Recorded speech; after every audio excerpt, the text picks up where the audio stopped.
जय हिंद दोस्तों, बहुत बहुत स्वागत है हमारी इस इन्फॉर्मेटिव वीडियो के अंदर। दोस्तों, अगर आप कोई बिजनेस कर रहे हैं या बिजनेस करने का सोच रहे हैं तो आपके भी दिमाग में एक सवाल आता होगा कि जीएसटी नंबर यानी कि गुड्स एंड सर्विस टैक्स का जो रजिस्ट्रेशन होता है वो मुझे लेना है या नहीं लेना है, कब लेना है कब नहीं लेना है। इसके ऊपर ऑलरेडी हमने एक डिटेल में वीडियो बना रखी है। क्या जीएसटी नंबर लेने के फायदे और नुकसान है उसके ऊपर भी हमने डिटेल में वीडियो बना रखी है, पहले आप उनको देख लें। अगर आपने अपना मन बना लिया है कि हमें तो जीएसटी नंबर लेना ही लेना है तो आज इस वीडियो के अंदर हम आपको दोस्तों लाइव प्रैक्टिकली और स्टेप बाय स्टेप पहले आप अप्लाई करेंगे, उसके बाद आपका ऑथेंटिकेशन होगा, फिर आपका एआरएन जनरेट होगा दोस्तों, फिर आपका नंबर जारी हो जाएगा। अगर कोई क्वेरी आ जाती है तो उसका रिप्लाई देना पड़ेगा, फिर आपको फर्स्ट टाइम लॉगिन करनी है, फिर आपको अपना सर्टिफिकेट डाउनलोड करके आगे का काम करना है। तो शुरू से लेकर लास्ट तक आपको जीएसटी रजिस्ट्रेशन के बारे में आज प्रैक्टिकली नॉलेज मिलने वाली है, तो इस वीडियो के लास्ट तक जरूर बने रहें। दोस्तों, डॉक्यूमेंट की बात कर लेते हैं। आपको पता होगा पैन कार्ड के बिना आप अपना जीएसटी अप्लाई नहीं कर सकते हैं। तो आपका पैन कार्ड, अगर आप एक प्रोप्राइटर हैं, आपके पैन कार्ड का 4th कैरेक्टर पी है, मान लीजिए आपका नाम राम है और आप राम एंड कंपनी बनाना चाहते हैं तो आपका ही पैन कार्ड कंपनी का पैन कार्ड हो जाएगा। आपका आधार कार्ड, आपकी एक फोटो, और जो मोस्ट इंपोर्टेंट डॉक्यूमेंट दोस्तों जीएसटी में लगता है वो आपके बिजनेस के प्रूफ की डिटेल लगती है कि आपकी जो दुकान है, मकान है, आप कहां पर रखने वाले हैं। अगर आपका खुद का मकान या दुकान है तो उसकी पट्टा रजिस्ट्री लगा सकते हैं।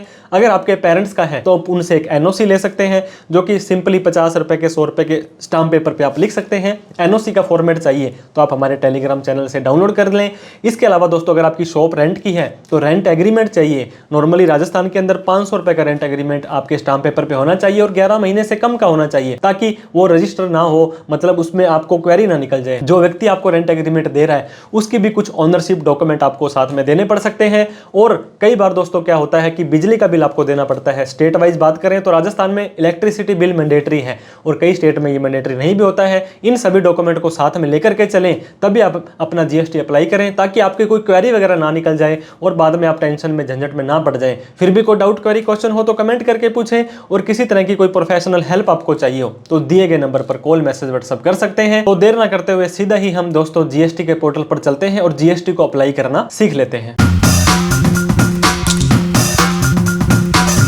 तो दोस्तों, आप भी अपना जीएसटी नंबर अप्लाई करना चाहते हैं तो किसी भी ब्राउजर में आने के बाद आपको यहाँ पे gst.gov.in लिख देना है। यहाँ पे आपको लॉगिन का बटन दिखाई देगा, जो कि यूजर आईडी पासवर्ड होगी तभी आप लॉगिन कर सकते हैं। अदरवाइज फर्स्ट टाइम आप यहाँ पे आए हैं तो रजिस्टर के बटन पर आपको क्लिक करना है, जिससे कि हम हमारा रजिस्ट्रेशन बहुत ईजी स्टेप से आपको करके बताने वाले हैं। तो इस तरह का पोर्टल आपका खुल जाएगा। अब दोस्तों, आप यहाँ पे देख सकते हैं आपको न्यू रजिस्ट्रेशन दिया जा रहा है। इसके अलावा टेम्परेरी रेफरेंस नंबर यानी कि टीआरएन, एक बार आप ये सारा का सारा फॉर्म भर देंगे तो आपका ये टीआरएन नंबर जारी हो जाएगा। तो शुरू में तो आपको न्यू रजिस्ट्रेशन पर ओके करना है, बाद में आपको टीआरएन की सहायता से लॉगिन वगैरह करना है। तो अब क्या करेंगे दोस्तों, सबसे पहले आईएमए। अब यहाँ पे बहुत तरह की कैटेगरी होती है आईएमए के अंदर। अगर आप एक टैक्स पेयर हो, मतलब रेगुलर या कंपोजिशन में जाना चाहते हो तो टैक्स पेयर, टैक्स डिडक्टर, ये मोस्टली गवर्नमेंट वेबसाइट, गवर्नमेंट की जो संस्थाएं होती है वो करती हैं। टैक्स कलेक्टर दोस्तों ई कॉमर्स, जैसे कि मान लीजिए अमेजॉन, फ्लिपकार्ट वगैरह वगैरह यहाँ आते हैं।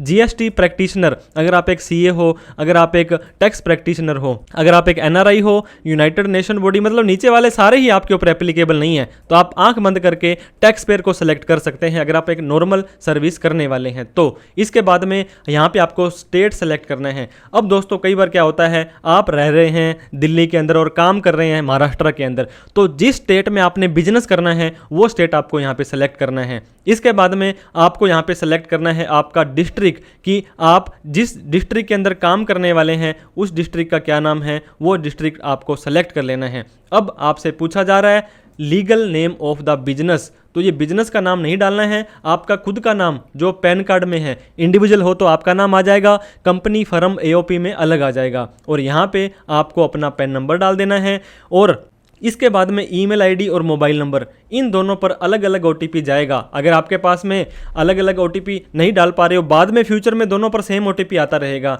अब आपको क्या करना है, ये कैप्चा कोड यहाँ पे डाल देना है और प्रोसीड बटन पर क्लिक कर देना है। तो सारा का सारा डेटा डालने के बाद अब हम प्रोसीड बटन पर क्लिक कर देंगे तो आपको दोस्तों इस तरह का कोई मैसेज आता है रेड कलर में, ग्रीन कलर में। तो ये बोलते हैं आपके पास ऑलरेडी एक जीएसटी नंबर था और उसका रजिस्ट्रेशन का स्टेटस यहाँ पे दिखा दिया जाएगा। तो आप चाहते हैं कि उसी को ही आप कुछ करना चाहते हैं तो आप यहाँ पे देख सकते हैं, ये इसके आधार पर आप जाकर के जीएसटी ऑफिस में भी मिल सकते हैं। अदरवाइज आपको क्या करना है, प्रोसीड बटन पर क्लिक कर देना है। तो जैसे ही दोस्तों मोबाइल ओटीपी और ईमेल ओटीपी डालने के बाद आप प्रोसीड बटन पर क्लिक करेंगे तो यहाँ पर आप देख सकते हैं you have successfully submitted part A तो हो गया है, अब हमें पार्ट बी भरना है और आपका TRN नंबर भी जारी हो चुका है। इन फ्यूचर में जब तक आपका जीएसटी नहीं आ जाता इस TRN नंबर से ही आपको आगे का एप्लीकेशन करनी है। पार्ट बी आपको दोस्तों 23/8 मतलब आज 8/8 को दे रहे हैं, तो 15 दिन के अंदर अगर आप इसको फाइनली अप्लाई नहीं कर पाते हैं, सबमिट नहीं कर पाते हैं, तो ये TRN आपका कैंसिल हो जाएगा। ये माना जाएगा कि आपने कभी भी जीएसटी अप्लाई ही नहीं किया था। तो इस TRN को मोबाइल पर और मेल पर भी आ जाने वाला है, फोटो भी खींच लें। कॉपी करने के बाद आप सिंपली प्रोसीड बटन पर क्लिक कर देंगे। तो मैंने शुरू में बताया था, अब आपको न्यू रजिस्ट्रेशन नहीं करना है, अब आपको TRN से लॉगिन करना है। यहाँ पे TRN नंबर आपको अपना डाल देना है और यहाँ पे ये कैप्चा कोड डाल के इसके बाद में प्रोसीड बटन पर क्लिक कर देना है। तो हमने अब यहाँ पे हमारा TRN नंबर डाला, कैप्चा कोड डाला और प्रोसीड बटन पर क्लिक कर दिया। अब दोस्तों जितने भी OTP आएंगे आपके, अब यहाँ पे देखिए, तो OTP डालने के बाद जैसे ही हम प्रोसीड बटन पर क्लिक करते हैं, अब यहाँ पे आप देख सकते हैं दोस्तों माई सेव्ड एप्लीकेशन आ चुकी है। अब यहाँ पे एक्सपायरी डेट बता रहा है, इस तारीख से पहले आप कर लो। GST REG 01 है और अब यहाँ पे आपको एक्शन बटन पर आ जाना है, क्योंकि एक्शन करेंगे तभी तो उसका रिएक्शन होगा। तो हमने एडिट बटन पर क्लिक किया। अब आप यहाँ पे देख सकते हैं आपको स्टेप बाय स्टेप डिटेल डालनी है। यहाँ पे आपकी बिजनेस की डिटेल, प्रोप्राइटर की डिटेल, ऑथराइज सिग्नेचरी सेम आ जाएगा। रिप्रेजेंटेटिव में कुछ डालने की जरूरत नहीं है, ये काफ़ी इंपॉर्टेंट होता है। बिजनेस प्लेस, यहाँ पे आपका रेंट एग्रीमेंट वगैरह लगेगा। एडिशनल प्लेस में आपका कोई गोडाउन वगैरह है, क्या माल बेचना है। स्टेट स्पेसिफिक इन्फॉर्मेशन कहीं पर एप्लीकेबल होती है, कहीं पर नहीं होती है। आधार ऑथेंटिकेशन करने के बाद आपको यहाँ पे सिंपली वेरिफिकेशन कर देना है और आपका जीएसटी नंबर अप्लाई हो जाने वाला है। अभी हमारी प्रोफाइल 0% कंप्लीट है, हमें इसको 100% कंप्लीट करनी है। ये आपकी दोस्तों ड्यू डेट है और आपका न्यू रजिस्ट्रेशन करना है। अब दोस्तों जैसे ही थोड़ा सा नीचे आएंगे, legal name of the business pan number से ऑटोमेटिक आ गया, आपका पैन नंबर आ गया। कब पैन नंबर बना था ये यहाँ पे आ चुका है। अब यहाँ पे ट्रेड नेम यानी कि फर्म का नाम डालना है। मान लीजिए आपका नाम राम है और राम एंड कंपनी करना चाहते हैं, तो आपको इसके ऊपर सिंपली क्लिक कर देना है। अब दोस्तों यहाँ पे आपको अपने बिजनेस का स्टेटस सेलेक्ट करना है। आप यहाँ पे आएंगे तो आपको देख सकते हैं कि foreign company, LLP, AOP, BOI। अगर आपके पैन कार्ड का चौथा अक्षर जो है P है, आप पर्सन हो तो प्रोप्राइटरशिप लेनी है और अदर केस में अलग अलग हो सकता है। एक और ट्रेड नेम है, मान लीजिए आपकी A एंड कंपनी भी है और B एंड कंपनी भी है, तो इन दोनों को आप सिंपली यहाँ पे अलग अलग भी डाल सकते हैं। अब दोस्तों आपने स्टेट ऑलरेडी सेलेक्ट कर लिया था, ये देखिए डिस्ट्रिक्ट ऑलरेडी सेलेक्ट कर लिया था। अब कैजुअल टैक्सेबल पर्सन, मान लीजिए आप राजस्थान के हैं, पंजाब में कुछ दिन के लिए जाकर के काम करना चाहते हैं तो इसको करें, नहीं तो कोई दिक्कत नहीं है। अब दोस्तों कंपोजिशन आ रहा है नीचे, आपको पता होगा सेल का 1%, सर्विस का 6% और जो रेस्टोरेंट वाले हैं 5% टैक्स दे सकते हैं। अगर आप कंपोजिशन में जाना चाहते हो तो इस पर क्लिक कर दें, नहीं जाना चाहते हो तो इसको आप छोड़ सकते हैं। तो हमारे इस केस में हम कंपोजिशन में जा रहे हैं तो इस चेकबॉक्स पे और क्लिक कर देना है। अब आपको दोस्तों रीजन पूछा जा रहा है कि आप क्यों जीएसटी नंबर लेना चाहते हैं। आपकी लिमिट्स सेल 20 लाख या 40 लाख से क्रॉस हो गई, आप अपने स्टेट से बाहर माल बेचना चाहते हैं, अगर आपकी सेल अभी इतनी नहीं है तो आप वॉलेंट्री बेसिस पर भी सेलेक्ट कर सकते हैं किस तारीख से आप अपना जीएसटी लेना चाहते हैं। आप दोस्तों महीने की स्टार्टिंग तारीख को भी सेलेक्ट कर सकते हैं। कोशिश करें आप पिछले 30 दिन से पुराना ना जाएं। अब यहाँ पे ऑलरेडी आपके पास कोई ऐसा registration, VAT number, TIN number वगैरह था तो उसकी डिटेल डाल दें, यहाँ पे आपको आ भी जाएगा। ये देखिए जीएसटी था, आपके पास TIN number, sale tax number वगैरह था तो ठीक है, नहीं तो सिंपली आपको क्या करना है, सेव एंड कंटिन्यू बटन पर क्लिक कर देना है। तो दोस्तों अगर आप कंपोजिशन सेलेक्ट करते हैं तो लास्ट के अंदर एनी अदर एलिजिबल सप्लाई के ऊपर भी क्लिक कर दें, क्योंकि कंपोजिशन नहीं करेंगे तो कोई दिक्कत वाली बात नहीं है। अब यहाँ पे अपलोड डॉक्यूमेंट आपको ये मैंडेटरी नहीं है, तो आपको यहाँ पे कुछ भी अपलोड नहीं करना है, सेव एंड कंटिन्यू बटन पर क्लिक कर देना है। तो जैसे ही सेव करेंगे आप यहाँ पे देख सकते हैं दोस्तों ये टिक हमारा लग चुका है और हमारी प्रोफाइल 0 से 13% भी हो चुकी है। अब आपको क्या करना है, प्रमोटर या पार्टनर्स की डिटेल डालनी है। यहाँ पे दोस्तों आपको अपने पैन कार्ड के हिसाब से आपका खुद का नेम सरनेम, आपके फादर का नेम सरनेम, आपकी date of birth PAN card में, आपका मोबाइल नंबर, आपकी ईमेल आईडी, आपका जेंडर, ये सारा का सारा डेटा आपको पैन कार्ड के हिसाब से डालना है ताकि क्रॉस वेरीफाई ये डाटा हो जाए। तो दोस्तों आपने पैन कार्ड के अकॉर्डिंग सारा का सारा डेटा डाल दिया। अब यहाँ पे आइडेंटिटी इन्फॉर्मेशन के अंदर आप जो व्यक्ति है ये कौन है, ये प्रोपराइटर है तो प्रोपराइटर डाल दें, अगर फर्म वगैरह का है तो यहाँ पे पार्टनर भी डाल सकते हैं। डीआई नंबर कंपनी के केस में होता है, आप इंडिया के सिटीजन हैं, आपका पैन कार्ड आ चुका है, पासपोर्ट की जरूरत नहीं है, आधार नंबर आपसे आगे ऑटोमेटिक पूछ लिया जाएगा। अब दोस्तों रेजिडेंशियल एड्रेस डालना है, आपको अपने घर का पता डालना है,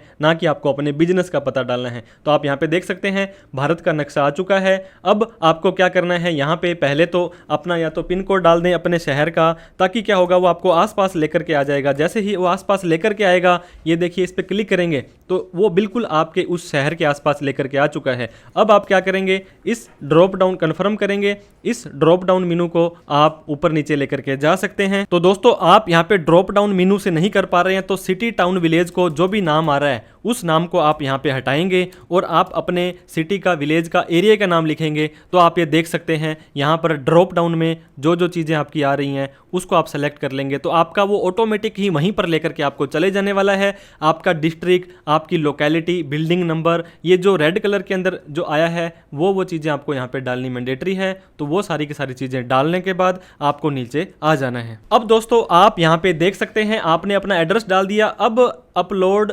डॉक्यूमेंट के अंदर upload photograph of the person जिसकी डिटेल दी गई है। तो आप एक प्रोपराइटर हैं, आपकी प्यारी सी सुंदर सी फोटो 100 KB से कम की आपको चूज फाइल के अंदर जाना है और JPEG के अंदर डाल देनी है। यहाँ पे देखिए अगर आप लैपटॉप से कर रहे हैं और सिंपली आप यहाँ पे टेक पिक्चर का काम करेंगे और अलाउ करेंगे तो आपका कैमरा भी खुल जाने वाला है। आप इस कैमरे से भी ये देख सकते हैं अगर आपका सब कुछ सही है कनेक्टिंग टू सर्वर तो आप इसको लाइव फोटो भी खींच सकते हैं, अदरवाइज यहाँ पे चूज फाइल कर सकते हैं। तो दोस्तों जैसे ही आप अपनी फोटो अपलोड कर देंगे तो यहाँ पे देखिए फोटो का निशान आ जाएगा। अगर आपको डिलीट करनी है तो डिलीट करें, देखनी है तो इसको क्लिक करेंगे तो ये फोटो आपकी यहाँ पे डाउनलोड भी हो जाने वाली है। नीचे आएंगे आल्सो ऑथराइज सिग्नेचरी का क्या मतलब है कि आपके सिग्नेचर वगैरह OTP वगैरह कौन करेंगे। अगर यही एक ही व्यक्ति है तो इसी को ही करना पड़ेगा, अदरवाइज एक से ज़्यादा पर्सन कई बार होते हैं दोस्तों, जैसे कि पार्टनरशिप फर्म वगैरह में, तब आपको एक जने को ऑथराइज करना पड़ता है। तो ये कर देंगे तो आगे आपको डेटा थोड़ा सा कम डालना पड़ेगा। अब हम सेव एंड कंटिन्यू बटन पर क्लिक कर देते हैं। आपको एक वार्निंग टाइप से देगा कि आपने एड्रेस वगैरह सही से नहीं डाला है, मैच नहीं कर रहा है, टेंशन नहीं लेनी है, सिंपली आपको यस बटन पर क्लिक कर देना है। तो जैसे ही हम दोस्तों इसको यस पर क्लिक कर देते हैं तो हमारा जो डेटा है नेक्स्ट टैब पर लेकर के चला जाएगा। ये भी कंफर्म हो चुका है, ये भी कंफर्म हो चुका है। ऑथराइज सिग्नेचरी में मैंने आपको पीछे एक टिक लगवाया था तो यहाँ पे कोई डेटा आपको नहीं डालना है, सिर्फ प्राइमरी ऑथराइज सिग्नेचरी पर आपको क्लिक करके नीचे आ जाना है। अब नीचे आने के बाद दोस्तों आपको क्या करना है, यहाँ पर आपको ऑथराइज सिग्नेचरी का प्रूफ नहीं देना है क्योंकि आप एक प्रोपराइटरशिप हैं, आप ही मालिक हैं। आपको simply save and continue button पर क्लिक कर देना है। अब आप यहाँ पे देख सकते हैं ऑथराइज सिग्नेचरी आपका कंफर्म हो चुका है। आपका कोई रिप्रेजेंटेटिव ऐसी कोई CA, वकील, एडवोकेट है तो उसको यहाँ पे ऐड करें, नहीं तो आप क्या कर सकते हैं, सिंपली नीचे आने के बाद सेव एंड कंटिन्यू पर क्लिक कर देंगे तो आपका दोस्तों ये टैब भी कंफर्म हो जाने वाला है। अब आपका सबसे इंपॉर्टेंट टैब आ गया है जिसके कारण बहुत तरह की क्वेरीज रेज होती हैं। प्रोफाइल 78% हो चुकी है। यह है प्रिंसिपल प्लेस ऑफ बिजनेस। दोस्तों अगर आपकी दुकान रेंट पर है तो रेंट एग्रीमेंट, और बहुत सारे स्टेट में उसका इलेक्ट्रिसिटी बिल और ओनरशिप प्रूफ। इसके बाद में जिसने रेंट एग्रीमेंट दिया उसकी KYC, पैन, आधार, आपको शुरू में बताया सारे डॉक्यूमेंट आप साथ में देंगे तो क्वेरी नहीं निकलेगी और आपका GST बहुत ही जल्दी अप्लाई हो जाएगा, अप्रूव हो जाएगा। तो हम नीचे आकर के फिर से मैंने आपको बताया था यहाँ पर क्या करेंगे, आप अपना पिन कोड डाल सकते हैं। जैसे ही आप अपना पिन कोड डालेंगे आपके शहर का नाम आ जाएगा और आप इसको कन्फर्म कर देंगे। बाद में ड्रॉप डाउन से आप इसको छोटा बड़ा भी कर सकते हैं और नीचे आने के बाद यहाँ पे जो आपका दोस्तों आ रहा है, जो आपका टाउन, सिटी, विलेज आ रहा है, यहाँ पर जो भी चेंज करेंगे तो आपका वो चेंज हो जाएगा। कोशिश करें यहाँ पे आपको फ्लोर नंबर पर मैसर्स फर्म का नाम लिख करके, वार्ड नंबर और जो जो एड्रेस का प्रूफ आपके पास में है वो सारा का सारा प्रूफ यहाँ पे एड्रेस के तौर पर डाल देना है और इसके डॉक्यूमेंट्री प्रूफ भी आपको अपलोड करने होते हैं। एड्रेस को दोस्तों मैनुअली फिल करने के बाद अब आप यहाँ पे देख सकते हैं आपका sector, circle, ward, charge, unit ये सेलेक्ट करने पड़ते हैं। ये पहले तो बहुत पेचीदापन होता था लेकिन अब यहाँ पर आप जाएंगे जाएंगे तो आपका सिंपली सिर्फ जो आपकी पिन कोड के अकॉर्डिंग जो आपका आ रहा है, आपको दोस्तों कोशिश करें आपके तहसील की जो जीएसटी ऑफिसर हैं वहां पर जाकर के आप इसको चेक कर लें। अदरवाइज क्या करना है ये देख सकते हैं, काइंडली सेलेक्ट करेक्ट जुरिस्डिक्शन। कई बार इसके कारण भी आपका जीएसटी कैंसिल हो सकता है, रुक सकता है।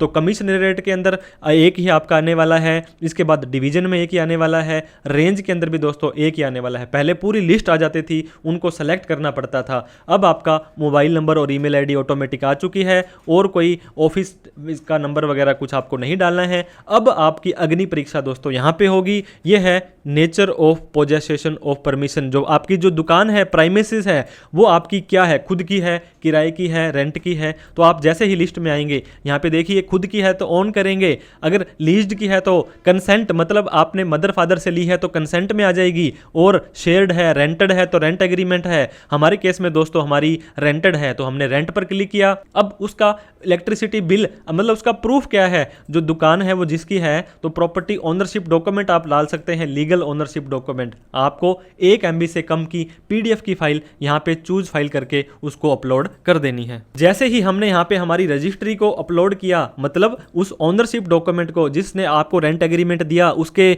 पटा, रजिस्ट्री या जो भी होता है दोस्तों ओनरशिप के डॉक्यूमेंट, और यहाँ पे हमारा रेंटेड आ गया था। नीचे फिर से बोलता है proof of principal place of business, की आपने ये जो प्रूफ ये लिया है दुकान वगैरह, इसका भी कुछ आप प्रूफ दो। तो हम यहाँ पे देख सकते हैं इलेक्ट्रिसिटी बिल, रेंट एग्रीमेंट और जो जो चीज़ें आपको यहाँ पे दी जा रही हैं। फिर से आपको चूज फाइल के ऊपर जाना है, जिस फोल्डर में आपकी वो पड़ी होगी दोस्तों, इलेक्ट्रिसिटी बिल, रेंट एग्रीमेंट, जो जो चीज़ें आपको ओनरशिप के तौर पर आपको प्रूफ करती है, ये आप देखिए ये भी हमारी अपलोड हो चुकी है। तो 2 डॉक्यूमेंट आपको देने पड़ेंगे। अगर आप खुद ही उसके मालिक हैं तो हो सकता है दोनों के दोनों आप यहाँ पे सेम भी दे सकते हैं। आपको बिजली का बिल यहाँ पे अपलोड करने की जरूरत नहीं है, और आगे आपको स्टेट वाइज अगर मांगा जाता है तो देना पड़ेगा। जैसे हम बात करें राजस्थान के अंदर दोस्तों इलेक्ट्रिसिटी बिल रिक्वायर है, यूपी के अंदर रिक्वायर्ड नहीं है। अलग अलग स्टेट में आपको आगे स्टेट इंफॉर्मेशन के अंदर डाल दिया जाएगा। अब ये पूछेगा कि आप क्या काम करना चाहते हैं। आप दोस्तों एक्सपोर्ट, ये देखिए इस कैटेगरी को हाईलाइट नहीं किया गया है क्योंकि शुरू में ही आपको अलग करनी थी।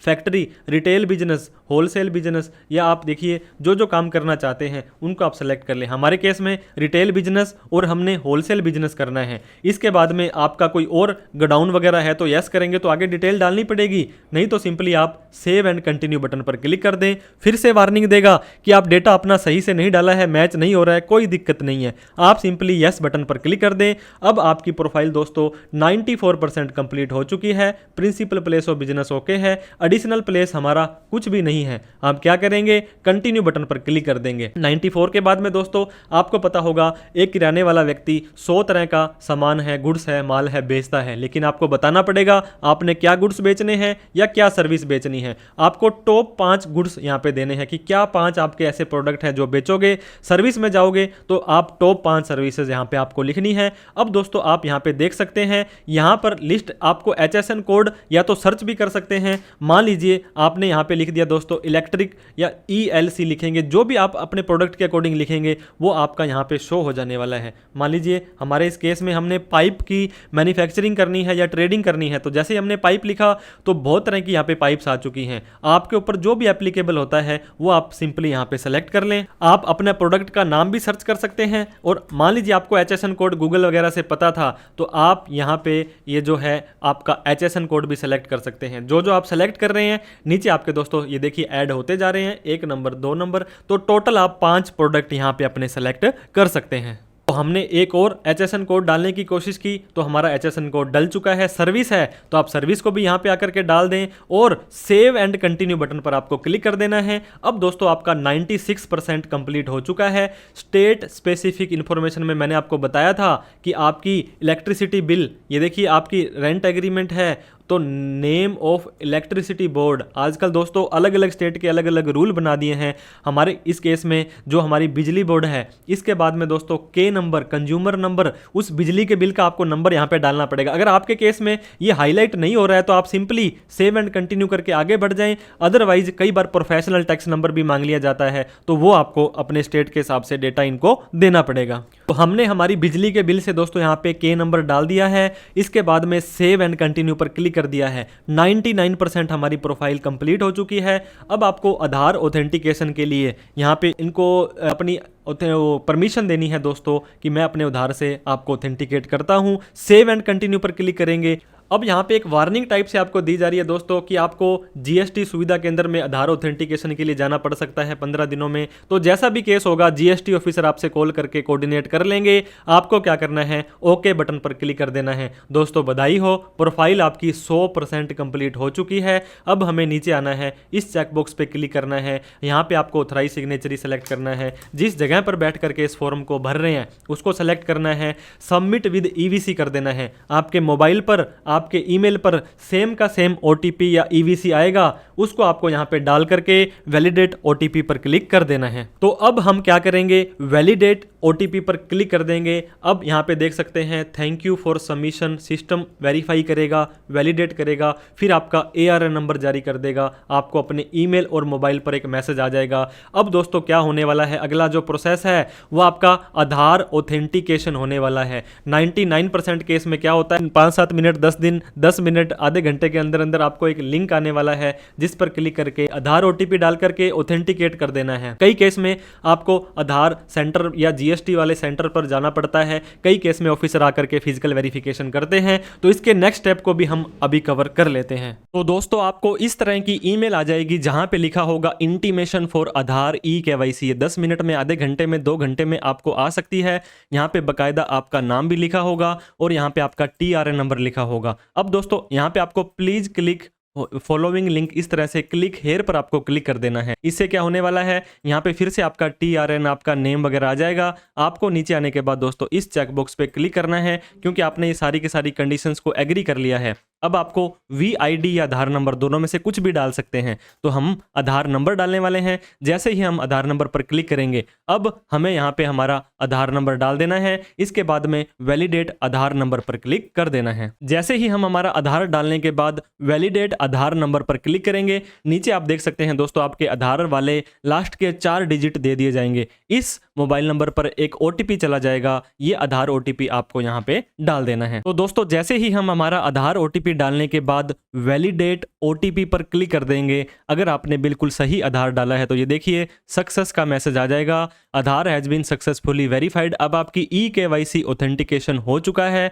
अब इसका क्या मतलब है दोस्तों कि अब आपकी फाइनल सबमिशन हो चुका है। अब जैसे ही नीचे आएंगे यहाँ पे आप देख सकते हैं आपकी फोटो, आधार कार्ड में मोबाइल नंबर, मेल ID सब कुछ आ जाने वाला है। अब दोस्तों 5 से 7 मिनट के अंदर आपको ARN नंबर जनरेट हो जाएगा। उसके बाद में ये फाइल आपकी ऑफिसर के पास चली जाएगी और जैसे ही उनको लगेगा तो वो इशू कर देंगे। कोई क्वेरी उनको लगेगी कि कुछ चीज़ और पूछनी है तो वो दोस्तों शो कोज नोटिस इशू करके आपको और भी क्वेरीज वहां से पूछ सकते हैं। तो दोस्तों जैसे ही आप अपना सारा का सारा प्रोसेस ARN जनरेट कर लेंगे तो आपका अब GST नंबर अप्रूव होने की बारी आती है। जैसे ही आपका GST अप्रूव हो जाएगा इस तरह की प्यारी सी mail welcome to GST family आ जाने वाली है। तो दोस्तों जो ईमेल ID आपने दी थी इसके अंदर आपको यहाँ पे मेल आ जाएगी। जैसे ही आप इसको ओपन करेंगे डू नॉट रिप्लाई @gst.gov.in के नाम से आ जाएगी। यहाँ पे आपका नाम लिख दिया जाएगा। आपकी फर्म का नाम नहीं आने वाला है, आपके पैन कार्ड का नाम आएगा। दोस्तों ये बहुत टाइम से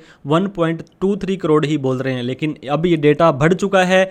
आपका GST नंबर यहाँ पे आ चुका है दोस्तों। शुरू के 2 डिजिट आपके स्टेट के कोड, 10 नंबर का पैन कार्ड और इसके बाद पहला जो अक्षर होता है 13वां वो 1 आएगा अगर आपका पहला GST नंबर है। दूसरी बार लिया है तो 2 आ जाएगा और उसके बाद में 2 रैंडम डिजिट और आएंगे। अब आपको यहाँ पे यूजर ID दी जा रही है जो आपका GST नंबर ही है और आपको अपना पासवर्ड दिया जा रहा है। अब हम क्या करने वाले हैं, आपको लेकर के जाएंगे GST की वेबसाइट पर। यहाँ पे किसी भी ब्राउजर में आपको आ जाना है, gst.gov.in पे क्लिक कर देना है। अब दोस्तों हम रजिस्टर तो पहले कर चुके थे, हमारा यूजर ID पासवर्ड आ चुका है। अब हम क्या करेंगे, लॉगिन बटन पर क्लिक कर देंगे। लॉगिन के लिए आपसे यूजर ID पासवर्ड पूछा जा रहा है, लेकिन आपको यहाँ पे यूजर ID और पासवर्ड नहीं डालनी है। यहाँ पे देखिए फर्स्ट टाइम लॉगिन, अगर आप लॉगिन कर रहे हैं फर्स्ट टाइम तो आपको यहाँ पे क्लिक करना है। आपको अपना नया यूजर नेम और पासवर्ड बना लेना है। तो हमने यहाँ पे क्लिक हेयर कर दिया। अब दोस्तों जो आपको ईमेल आईडी पर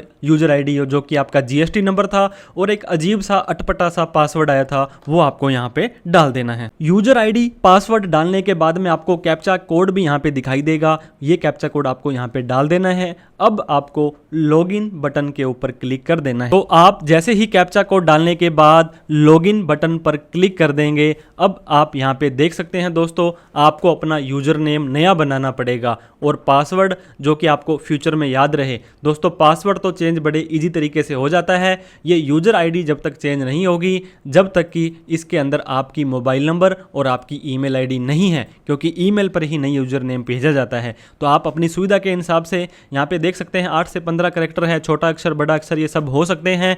तो आप अपना यूजर नेम और नया पासवर्ड यहाँ पे बना लें। यूजर आईडी पासवर्ड नया बनाने के बाद आपको सबमिट बटन पर क्लिक कर देना है। जैसे ही सबमिट बटन पर क्लिक करेंगे ये देखिए यूजर नेम और पासवर्ड आपका सक्सेसफुली क्रिएट हो चुका है। अब जो यूजर आईडी पासवर्ड आपने बनाया था वो आपको यहाँ पे डाल करके लॉगिन कर लेना है। तो हमने यूजर आईडी पासवर्ड डाला, कैप्चा कोड डाला, लॉगिन बटन पर क्लिक कर देंगे, हमारा इस तरह का पोर्टल खुल जाएगा। लेकिन आपसे हो जाएगी सवालों की बौछार। अब आपसे ये पूछेगा आप गुड्स ट्रांसपोर्ट एजेंसी हैं? अगर हैं तो क्या आप फॉरवर्ड चार्ज में जाना चाहते हैं या रिवर्स चार्ज में जाना चाहते हैं? तो दोस्तों अगर आप एक जीटीए की सर्विस देते हैं या नहीं भी देते हैं और आप रिवर्स चार्ज के अंदर जाना चाहते हैं तो आपको नो करना पड़ेगा। अगर नो करेंगे और अगर आप फॉरवर्ड चार्ज में जाना चाहते हो, खुद से भरना चाहते हो, तो आपको यस करके वो फॉर्म भर देना है। तो हमने अनेक्चर 6 नहीं भरना है। एक और वार्निंग आपको दी जाएगी कि डियर टैक्स पेयर सेक्शन का एक रूल है 10A का, आप 30 दिनों के अंदर अंदर अगर हमें बैंक की डिटेल नहीं देते हैं दोस्तों कोशिश करें, क्योंकि 30 दिन के अंदर अंदर तो आप अपना करंट अकाउंट ओपन करवा लेंगे फर्म के नाम से, फिर भी नहीं करवा पाते हैं तो आपके प्रोपराइटर के नाम से कोई भी सेविंग बैंक अकाउंट होगा उसका कैंसिल चेक या पासबुक की पहली पेज की कॉपी, उन चीज़ों को आपको यहाँ पे लगाना है। नहीं तो 30 दिन के अंदर ऐसा काम नहीं करते हैं तो आपका जीएसटी नंबर कैंसिल भी हो सकता है। तो अब आप यहाँ पे कैंसिल कर दें, फाइल अमेंडमेंट में जाएंगे तो आपको वहाँ पे ऑप्शन दिखा देगा, जिसको अभी फिलहाल इस वीडियो में हम आपको नहीं बता रहे हैं। अब एक लास्ट काम, आपको अपना जीएसटी सर्टिफिकेट, प्यारा सा सुंदर सा, काफ़ी ऑप्शन होते हैं दोस्तों, यहाँ पे राइट साइड में ऊपर ऊपर आपका नेम आ रहा होगा, इस पर आपको क्लिक कर देना है। फिर आपको माई प्रोफाइल के ऊपर चले जाना है। तो आपकी प्रोफाइल के अंदर आपको जीएसटी का सर्टिफिकेट आपको यहाँ पे मिल जाने वाला है। आप जैसे ही यहाँ पे आएंगे माई रजिस्ट्रेशन सर्टिफिकेट, क्या करना है, इसके ऊपर सिंपली क्लिक कर देना है। जैसे ही क्लिक करेंगे एक 3 पेज का दोस्तों पीडीएफ आपका खुल जाने वाला है, जहां पर भारत सरकार सत्यमेव जयते और आप यहाँ पे देख सकते हैं गवर्नमेंट ऑफ इंडिया REG 06 के अंदर आपको सर्टिफिकेट मिलता है, रजिस्ट्रेशन सर्टिफिकेट। आपका नाम, आपकी फर्म का नाम, आपका स्टेटस और आपका यहाँ पे जो एड्रेस है वो आ जाएगा, किस तारीख से आपको ये जारी हुआ है। दोस्तों 22/8 से हुआ है, तो मेक श्योर करें अगस्त की रिटर्न आपकी जाएगी। और हो सकता है ये अगर आप QRMP में जा रहे हैं या मंथली के अंदर जा रहे हैं, आपको GSTR 3B और 1 की रिटर्न भरनी है रेगुलर वालों को, और कंपोजिशन वालों को CMP 08 क्वार्टर खत्म होने के बाद भरना है। इसके बाद में GSTR 4 की रिटर्न भरनी है। इन सभी चीज़ों का आपको ध्यान देना है। फिर सेकंड ऑप्शन में आपका नेम और आपकी फर्म का नाम आ जाएगा। थर्ड पेज में दोस्तों आपकी फोटो, आपकी फर्म का नाम और ये सारी चीज़ें यहाँ पे आ जाने वाली है। तो इस तरह से दोस्तों हमने आपको GST का सर्टिफिकेट अप्लाई करना सिखाया। हो सकता है आपको ये वीडियो अच्छी लगी हो तो इसे लाइक करना ना भूलें, बड़ी ही मेहनत से आपके लिए वीडियो बनाते हैं। GST से रिलेटेड और भी इंफॉर्मेटिव वीडियो अगर आपको फ्यूचर में चाहिए हो तो हमें सब्सक्राइब करते जाइएगा। इस वीडियो को उन सभी लोगों में शेयर करें जो किसी टैक्स प्रोफेशनल की 2, 3, 5 हज़ार रुपये तक की फीस अपनी बचाना चाहता है और खुद से GST नंबर अप्लाई करना चाहता है। दोस्तों डॉक्यूमेंट सही से अच्छे से लगाएंगे तो कोई माई का लाल आपका GST नंबर रोक नहीं सकता है। इन्हीं शब्दों के साथ में आपको दोस्तों यहाँ तक बने रहे, वीडियो को देखा, बहुत बहुत धन्यवाद। Thank you so much. जय हिंद, जय भारत।